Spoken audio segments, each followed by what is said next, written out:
വാർദ്ധക്യത്തിൽ സൗന്ദര്യം കെട്ടുപോകുമോ? ഇല്ലെന്ന് ചോയ് സുൻ ഹ പറയും. 81-ാം വയസ്സിൽ വിശ്വസുന്ദരി പട്ടത്തിന് മത്സരിച്ച ഈ കൊറിയൻ മുത്തശ്ശിയുടെ കഥ ലോകത്തെമ്പാടും അനേകായിരങ്ങൾക്ക് പ്രചോദനമാവുകയാണ്. പേരക്കുട്ടികളെ നോക്കിയോ പൂന്തോട്ടം ഉണ്ടാക്കിയോ മറ്റോ അവസാന കാലം കഴിച്ചുകൂട്ടേണ്ട സമയത്താണ് ചോയ് മുത്തശ്ശി മോഡലിംഗിന് ഇറങ്ങുന്നത്. ആശുപത്രി ജീവനക്കാരിയായിരുന്ന അവരോട് ഒരു രോഗി നിങ്ങൾക്ക് മോഡലിംഗ് നോക്കിക്കൂടെ എന്ന് ചോദിച്ചതായിരുന്നു പ്രചോദനം. ഫാഷൻ വീക്കുകളിൽ പങ്കെടുത്ത ചോയ് മുത്തശ്ശി കൊറിയയിലെ മാധ്യമങ്ങളിൽ തലക്കെട്ടായി.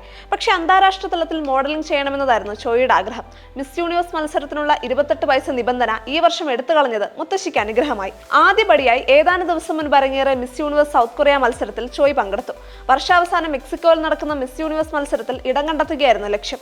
ചോയിയെ കണ്ട് മറ്റു മത്സരാർത്ഥികൾ നെറ്റിച്ചൊളിച്ചു. പക്ഷേ ഈ പ്രായത്തിലും ഇത്ര സുന്ദരിയായിരിക്കുന്നതിനെ അവർക്ക് അംഗീകരിക്കാതിരിക്കാൻ പറ്റിയില്ല. ചോയ് ജനിച്ച് 9 വർഷത്തിനു ശേഷമാണ് മിസ് യൂണിവേഴ്സ് മത്സരം ആരംഭിച്ചത് എന്നതും ഇവിടെ ശ്രദ്ധേയമാണ്.